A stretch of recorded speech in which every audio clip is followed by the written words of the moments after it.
So I took a little time and I made my little membranes there just by using the bridge tool inside the mouth. Moved the teeth around a bit, made them a little bit bigger in front, and now it doesn't look quite as bad, but I'm sure you can do a little bit better than I can using some real world references. But we want to get into some shading right now and use some of the new shading tools that came with 601.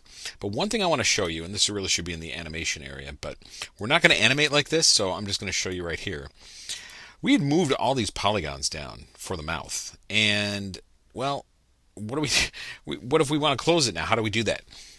Well, what I'm going to do is create a morph for this, and morphs are a little I want to say confusing for people, but yeah, they're confusing for people because you think of morphs in a traditional sense where a shape completely changes form, and it's not necessarily that, but that's where the name comes from, I believe, as in metamorphosis. And all a morph really is, though, if you understand it, is a change in the point position, in the vertex. So when the vertices are in a different position, because polygons are created because of vertex, you can't have polygons without points. When those points are moved, the polygons move, and in a sense, you create a metamorphosis. So you can use that to your advantage to animate things. And I'm just going to show you how to do that real quick. So what you want to do is you want to select the object. Okay, so we've got the snake body mesh in the items list. And then here at the bottom, you've got a number of tabs. You've got lists, display, channels, and properties. If you go to lists, there's a number of different types of maps. There's particle maps, which is new to 601, UV maps, weight maps, other maps, and morph maps. And all you really want to do is create a new map, and that will then determine the new position. So watch. We're going to here, we want to work with these polygons.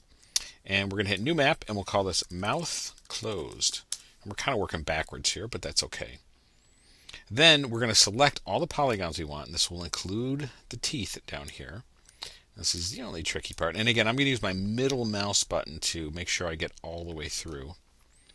And in fact, let's put symmetry on the Z, because we're working down the Z-axis. If you're ever not sure what axis, remember this guy down here at the very bottom of the screen. You can see Y is up, X is left and right, which means I'm looking down the Z. And see, there I go with that wheel. So you got to be careful pushing the wheel button if you have one. And we basically want to get just the polygons of the mouth that we had moved down earlier. Okay, and I'm just checking it all the way around.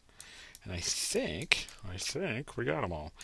And in here it's a little gray area because we had manipulated this later, but it'll crunch together when we close it. I think that should work. Okay, so we got all the polygons we want. And remember, this morph we created, this mouth closed, is selected. Press the Y command, and even just to be accurate, we'll go to the front view so it's very exact.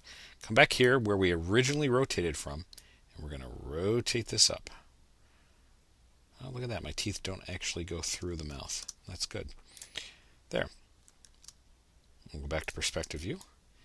And it looks like nothing's jutting through, so we got a nice little mouth. And I'm going to save this as version 6. Save incremental makes it version 6. Okay.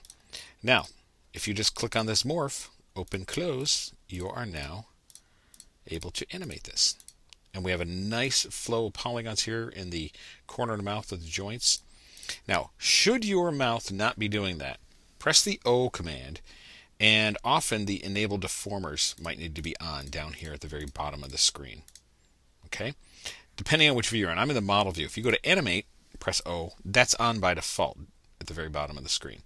So just something to be aware of. So in the model tab, but in 601 it actually works pretty well.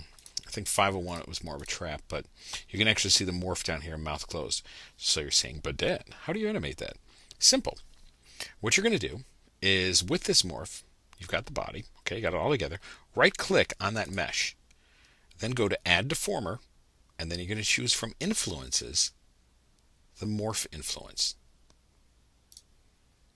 And then when you do that, you'll see that morph influence is added to the snake body. Click the little plus right there.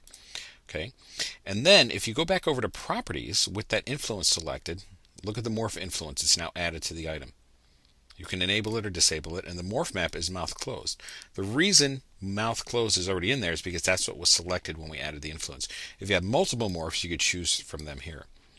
So now if you look at the strength, you can actually animate this over time. So let's press O, enable our deformers in our viewport, and as we change this over time, you can actually see that we'll be able to animate this. And what's kind of cool is that with these morphs you can overextend what you did, which is kind of neat. Now, here's, for instance, 0%, not O, 0% is the original position that we modeled it in.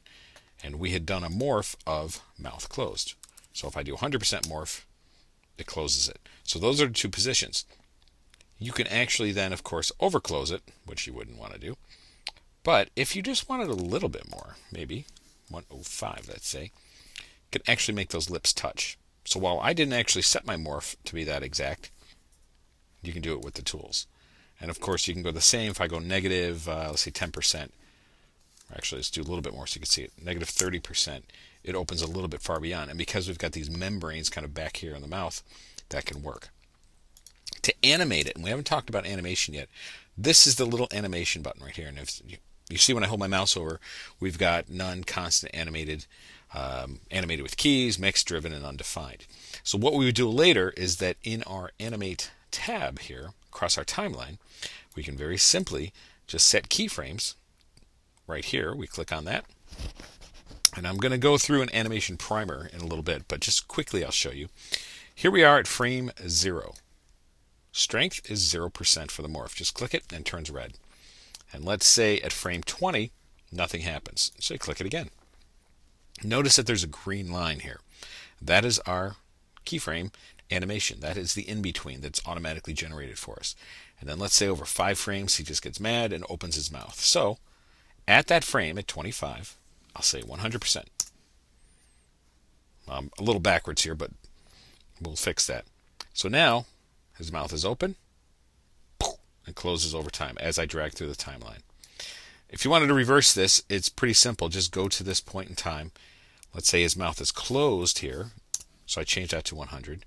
Go to frame 20, where he's holding it closed still, add 100. And then at frame 25, he opens his mouth, and we'll press that as 0. Okay, so very simple, quick, easy way to do a morph. Now, it's drifting a little bit, and that has to do with the curve. Animations are done as curves, or motion curves. Just kind of like when we do a subdivision or we draw a spline, the motion of our movements are done the same way. For the most part, that's always a good thing. Sometimes, though, when you want an item to stay static, it drifts a little. It's just kind of floating in there. When we get in animation, I'll talk more about how to get into the graph editor and fix that. But simply, that is what we would do to open and close his mouth on the snake. I'm going to save that, and you can load it up version 6. Let's come back here, press the A key, we'll fit it to view. Next video, let's get into the shading a little bit more.